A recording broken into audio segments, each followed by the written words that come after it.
Umudle wathi abamfela abantu ngalesikhathi ephawula ey'nkundleni zokuxhumana, isikakhulukazi laphana ku-TikTok, odedela ividiyo wathi cha, abantu ababukisisi, isikakhulukazi abantu abasuke benza izinto la ku-TikTok basuke bey'funela ama-like. Sawubona mlaleli wami, kuphi nakuphi la kufinyeke khona lo mbuzo njengamanje. Ubungelalayo uyena Martin Lwacebese ngaphansi kweGolova TV. Siyacela-ke mlaleli wami ukuthi ubungaka-like, wenze sure ukuthi uyalayikha, wenze sure futhi ukuthi uyasubscribe ukuze njalo mase kufakela amavidiyo kube wena oqala uthola notification.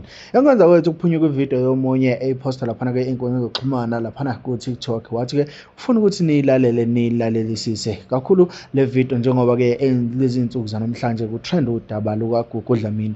uGugu Dlamini insizwa eveze ukuthi yaboshelwa ubala evidweni esabalalile kakhulu ey'nkundleni zokuxhumana, yasithinta abaningi ukuthi yeyi ngampela lo muntu waboshelwa ubala. Babeke sebeqhathanisa abantu ukuthi kungani makuwukuthi akaboshelwanga ubala engabe esanantunga evuma, ngoba vele iminyaka seyiboshiwe sifanele neminyaka yokuthi usezophuma, sisele kancane ukuthi aphume. Lokho babese bekulamanisa nensizwa ebilandela yena uGugu, ebuziwe yalivuma icala layo, yasiphinde futhi iqwashisa abantu ngesenzo sayo.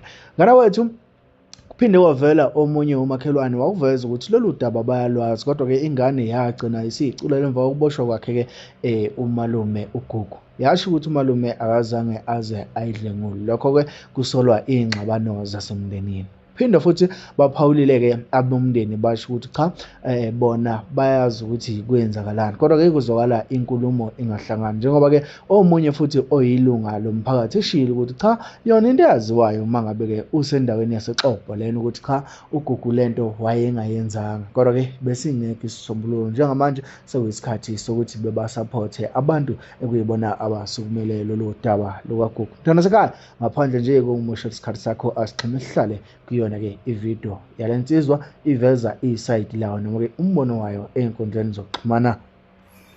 Molweni nto zakuthi molweni. Ayimani ndithi mandike ndisondele. Uyazi bantu baseMzantsi Afrika, ndiyacinga indlela esenza ngayo izinto ngelinye ixesha izoke singaqondi kakuhle into yokuba ingabe into iyahamba ihambe iphume phi. Okokuqala mandivakalise ukubonga ukubulela kwabo abaye bayijonga into katata uGugu Dlamini, bayijonga ngakwicala apho bathi uxhatshaziwe okanye ubelixhoba. Kodwa ke ngoku ndinolwazi olupheleleyo labantu balapha kule app kaTikTok. Abantu bale app, indawo yokuqala, basebenza ngento abayaziyo into yokuba iyawubanyusela ama-followers, iyawubanyusela i-likes, iyawubenza bebe kwi-public figure.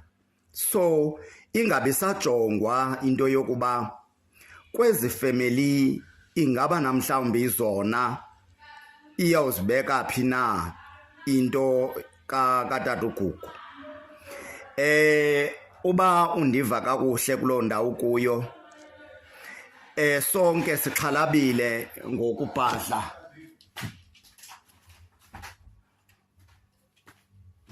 Sonke sixhalabile ngokubhadla komuntu ejele. Sibe thina siyikhapha singayazi inyaniso, singabazi futhi ubuxoki ubabo buphi. Now ndicela undimamele kakuhle, kunjalo nje uchithe ixesha lakho uyidlale le video uyigqibe. Kune-families apha uba ndive kakuhle, ii-families ekubonakala into yoba kwasekuqaleni kwabakhona ungaboni ngasolinye. Ngoku ingenelelwe ngabantu abangazizo ezi family, ingenelelwe ngabantu abafuna ukufezekisa iinjongo zabo, ingenwa ngabantu abanenjongo zokuvela emphakathini. Kodwa ke ngoku ingabi sajongwa into yokuba ingaba kwezi family ezimbini uphemba uphi umlilo. Into eyenziwayo ngoku kutsha nje abangayiboni uba iyingozi izawubhenefitha kwabo bantu baka-TikTok bona balungisa izinto ku-TikTok. bazawubenefitha bona, kodwa that family engavaniyo, into engaphembelela ingangumlilo ekunoba nzima ukucikeka. Uzukhumbule uba uhleli kokwenu, awuzange uve pain ngalento, awuzange ufile anything about this. Kodwa let me tell you, uba ngaba nizosebenzisa i-VNs zalamakhaya, ize omama abadala pha ekhaya notatomkhulu nobhuti notatomncinci nabomalume bavume ukusetyenziswa kule app kaTikTok, ise niyazi into yokuba nilivulile igazi phakathi kwelakhaya. Nawuthi ndanditshilo, amaxesha amaninzi zibambalwa izinto endivamise ukuzonqanda ngazo apha kule app kaTikTok nakweyiphi na iplatform ye-social media xa ndibona into yokuba into iyawukwenza udlame okanye impi engenakunqandeka. Uzukhumbule aba bantu basasaza le family nentetho zale family, barekhoda le family, bahleli emizini yabo. Bona futhi ngeke babe involve xa ezi family zisilwa, ngoba if uyamamela ngoku bayabizana ngamagama, bayaxelelana ngokwamagama.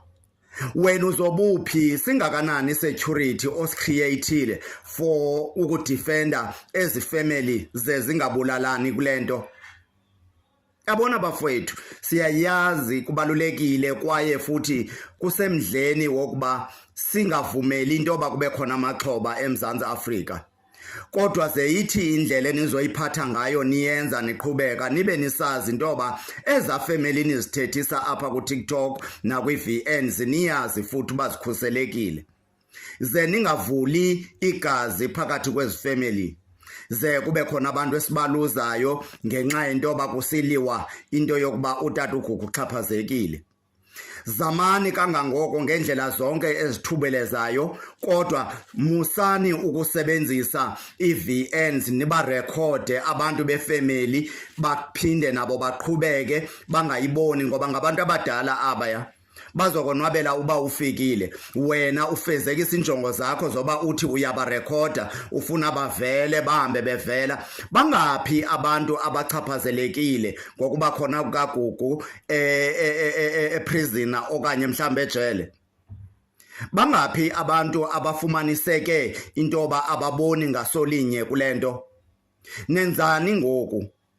Lungakanani ukhuseleko lale family njengoba ngoku nisenza ngolhlobo nibarekhoda nibaqopha bethetha ngomnye wehla komnye wehla komnye ngendlela? Bakhuseleke kangakanani ababantu? Bafethu, masivuleni ingqondo zethu, masenzeni izinto ngendlela ephucukileyo, masenzeni izinto ngokukhusela abanye abantu, masingajongi phambi kwenzwane.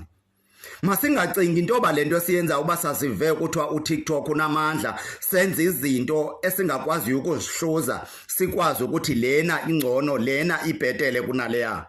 Nenza ntoni umthetho wakhona? Yintoni niyenzayo eMzantsi Afrika? Kuba nifuna nina inzuzo ngakuni, nifuna i-followers, nifuna o-like, nifuna yonke lento. Nifuna kwenzeke ntoni? Mamelani apha.